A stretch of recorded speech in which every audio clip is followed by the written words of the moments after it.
The Shark Deck.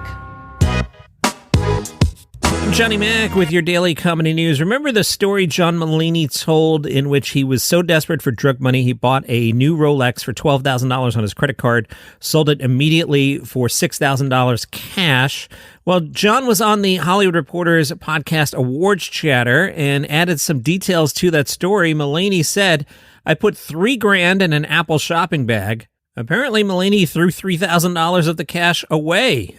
Mulaney said, "I put $3,000 in an Apple shopping bag. I thought I must have thrown that Apple bag away. I was in a 20-floor apartment building in the West Village back then, and I went through almost all the trash in the basement. Didn't find it."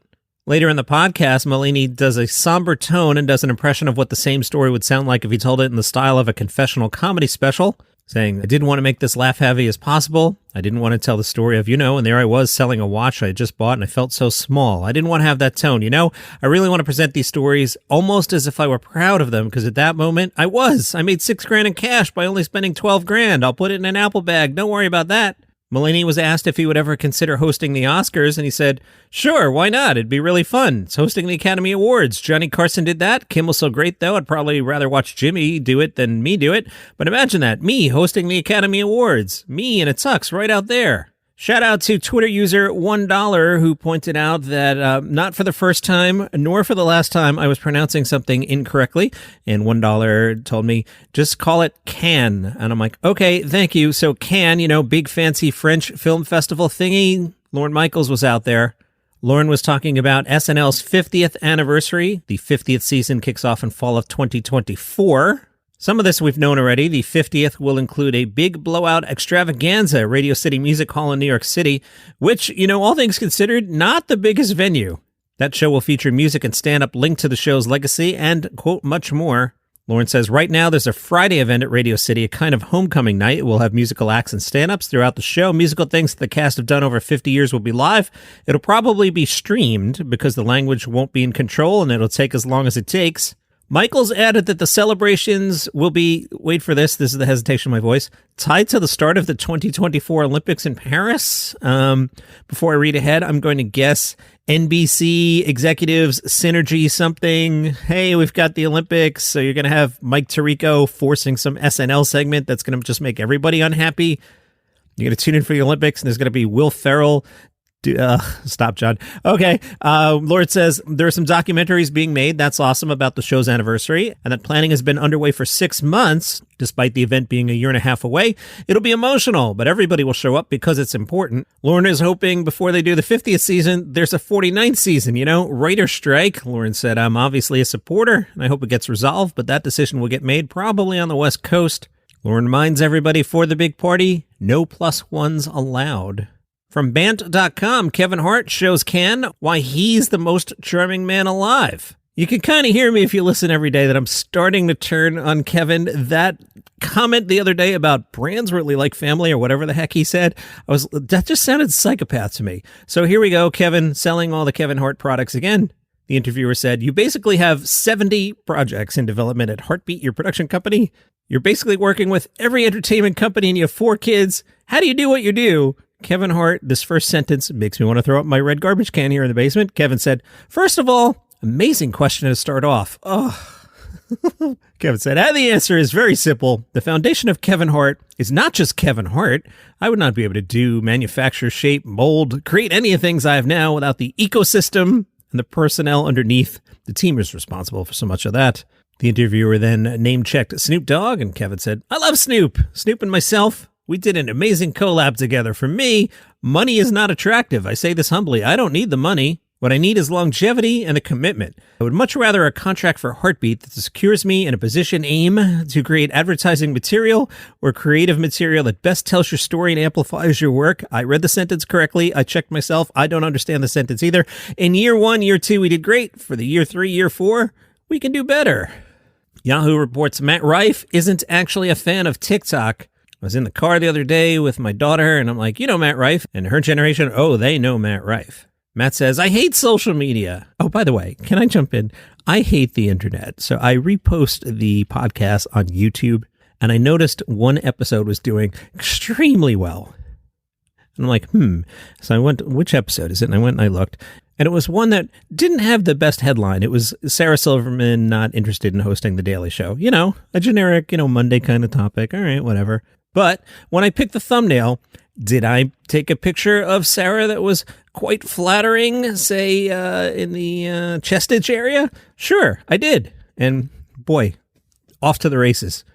You could sit here and do the most amazing journalism, hand in the best thing, or, post a thumbnail with some boobs, you get some downloads. I hate the internet too. Matt Rife says, I hate social media. But as he watched other comedians gain steam on TikTok, he said, I was like, how long can you go against the grain and it not work? I can answer, Matt, 4 years at least. I think sometime this week is the 4th anniversary of the podcast. I have to go back and look. I can't quite remember if I started at the end of June or the end of July. Matt Rife said, despite a 2021 and 2023 comedy special and a very high-profile 2017 romance with Kate Beckinsale, Rife said, this time last year I was doing shows for like 20 to 30 people a night, losing money to travel. Social media has changed everything for me. I mean, just in the past 10 months, everything has shifted because of clips online. But for the past 2-3 years, when everything was kind of exponentially growing towards social media for stand-up, luckily it changed everything.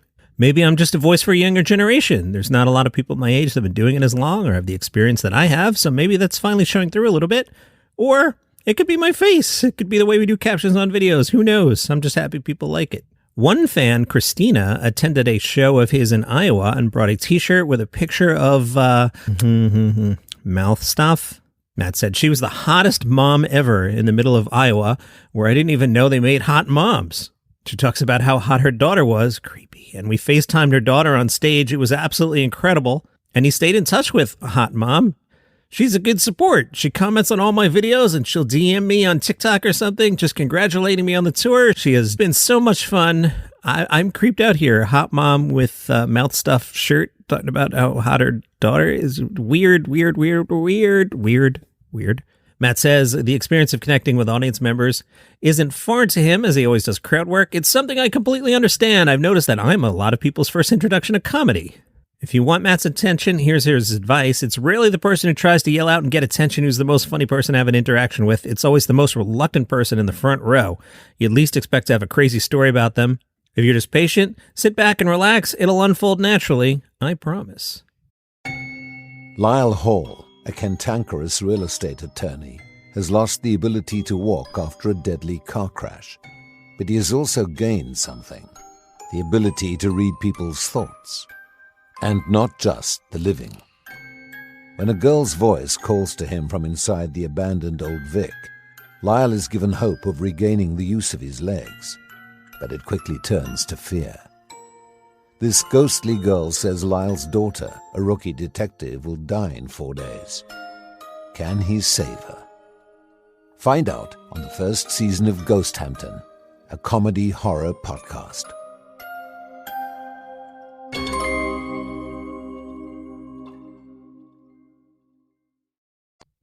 Controversial music group, I think it's pronounced Kunt and the Gang, K-U-N-T, Kunt, right? Yes. Kunt and the Gang have released a new song about Philip Schofield.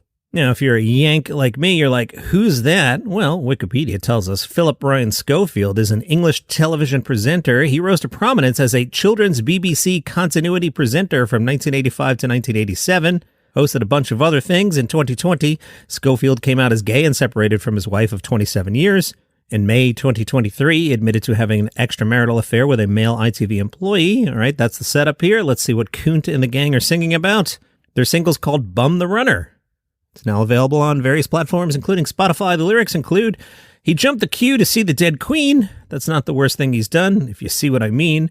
He's been sacked from his job on This Morning. For teenage boys, he should come with a warning. That's Kunt and the Gang. Did you see the Beetlejuice musical? It was so good. Unfortunately, the Broadway production has ceased, but Beetlejuice's Alex Brightman will join Chicago Med's Colin Donnell, and they're going to play Richard Dreyfuss and Roy Scheider in the Jaws comedy The Shark is Broken. Ian Shaw will play his own father, Robert Shaw. The Shark is Broken is a play written by Ian Shaw and Joseph Nixon, directed by Guy Masterson. It is a comedic exploration of the behind-the-scenes drama that took place during the filming of Jaws. Bruce McCullough, you know him from Kids in the Hall, is teaming up with Max Kerman. You may know him from Canadian rock band Arkellis. They're producing a sketch comedy show. The Desert premieres on Crave on July 7th. It is heralded as bringing forth the next generation of Canadian comedy. Little else is known about the show. And down in Sydney, comedian Tom Cashman and two of his roommates have moved out of their apartment. They got a letter from the real estate agent about some ants. Cashman told the story at the Sydney Comedy Festival. He revealed that the agent had deducted $99 after sending a pest control to eradicate ants spotted in the kitchen. In the email, the agent told Cashman and his roommates it was their responsibility to treat or eradicate ants. Cashman said, "I'd never noticed any ants in the place, I swear to God." So I responded asking for some evidence of the ant infestation. Cashman showed an image he was sent of 4 ants and said, "That's $25 per ant."